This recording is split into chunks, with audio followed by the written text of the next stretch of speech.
Meghan Markle is threatening to sue the British royal family and Prince William if her titles are removed. It's ridiculous. Stop it, okay? This doesn't even make sense to me that she would even think that she deserves this title. They're basically manipulating their position for their own personal gain. I think this is a very serious moment for the monarchy, actually. I think, far more than Andrew or anything else, these are the people that are likely to really damage it. Royal biographer Andrew Lownie just said the quiet part out loud in an interview with News Nation. Lownie, a historian who has written extensively about the British monarchy and its internal fault lines, laid it out in plain English. Is there any world in which Harry and Meghan walk back into England and the royal family and take up duties, in your mind? Disneyland, perhaps. No, I don't think there is. I think it's gone too far. I think Charles is keen to have a rapprochement with Harry before he dies, and I think Harry is keen on that too. But I think the relationship between William and Harry is just... He said he expects King Charles to announce sweeping reforms that would strip titles from any member of the royal family who is no longer in an active working role. And then he added the line that should have every publicist in Montecito reaching for their phone. I think they're going to deal with the Andrew and Harry problem at the same time. Not separately, not eventually. At the same time. One bill, and it would deal with Meghan and Harry, but also critically, Pete Diner, it would deal with Archie and Lily too. One policy, two brothers, one disgraced and under criminal investigation. The other 6,000 miles away in California, refusing to come home, and the same solution for both. The titles go. Now, before anyone says this is tabloid speculation, let's be clear about who Andrew Lownie is. He's not a gossip columnist. He's not a daily uploader looking for clicks. He's a published historian, a biographer with books on the royal family, and a man who has consistently been ahead of the curve on Andrew's downfall. Do you think that he kind of blames Harry for Catherine's cancer? Yeah, possibly. I mean, I think it is deeply personal as well as public. I mean, he's, the whole reputation of monarchy has been sullied both by Harry and by Andrew, and that's the inheritance that, he's going to have to deal with. When he says the palace is preparing reforms, that carries weight. And he's not the only one saying it. A senior palace aide quoted across multiple outlets said something that reads like a policy document disguised as a conversation. The HRH is only given to working royals and senior members of the royal family because it denotes a level of I guess, respect in the public, and also it's not a financial thing. Working royals do not profit, they do not use their names to make money. It's an honor to have an HRH. They said the underlying principle is accountability, that titles were historically tied to service, to visible ongoing work carried out in support of the crown and the country, and that when that public role falls away, it inevitably raises questions about whether the status attached to it should remain indefinitely. Just Harry Mountbatten Windsor. Well, I think the question is, would people want him as Harry Mountbatten Windsor? There is, and this is a direct quote from the aide, a growing view that royal rank cannot simply exist in a vacuum. Read that again. Royal rank cannot simply exist in a vacuum. That is aimed directly at two people. One is Andrew Mountbatten Windsor, sitting on the Sandringham estate, stripped of every title except his place in the line of succession.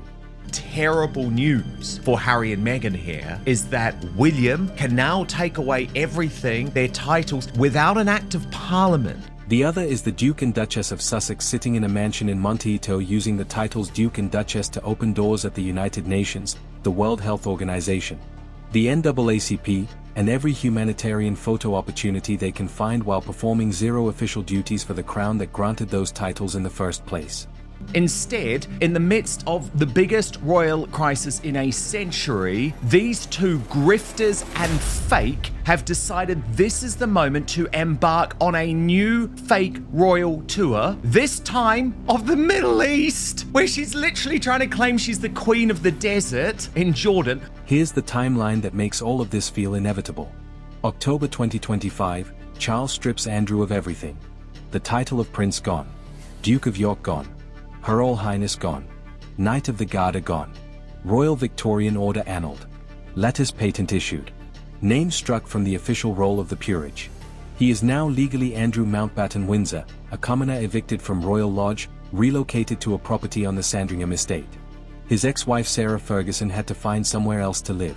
Meghan, this is historic. There has not been a crisis like this in 90 years. The palace statement said these censures were deemed necessary. The Prime Minister said he fully supported the decision. It was the first time a prince had been stripped of his title in over 100 red years since Prince Charles Edward. Lost the Duke of Albany title in 1917 for fighting for Germany in World War I. Then February 19, 2026, Andrew's 66th birthday. Unmarked police cars pull up at the Sandringham estate. Andrew is arrested on suspicion of misconduct in public office. The reports are that Prince Andrew, the former Prince Andrew, has been arrested. Think about that for a second. The son of Queen Elizabeth II, a man who was born a prince, arrested on his own birthday at the estate his mother used to host Christmas. It was the first arrest of a senior member of the British royal family since Charles I in 1647. He's held for 11 hours at Elsham Police Station and released under investigation.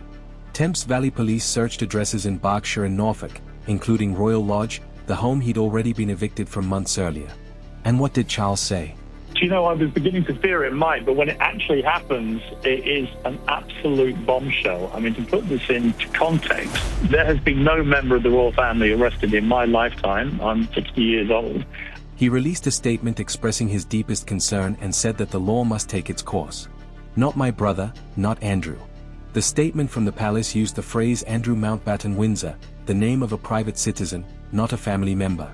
That choice of language was deliberate, and the palace insiders who briefed royal correspondents made sure everyone understood it. Now, here's where it gets personal for Harry and Meghan, because Lownie didn't just talk about reforms in general terms. He connected the dots explicitly. He said that getting rid of Andrew has been a very useful exercise in showing what's possible regarding titles. And then he added, it's a warning shot across Harry's bow. A warning shot, not a threat, not a bluff.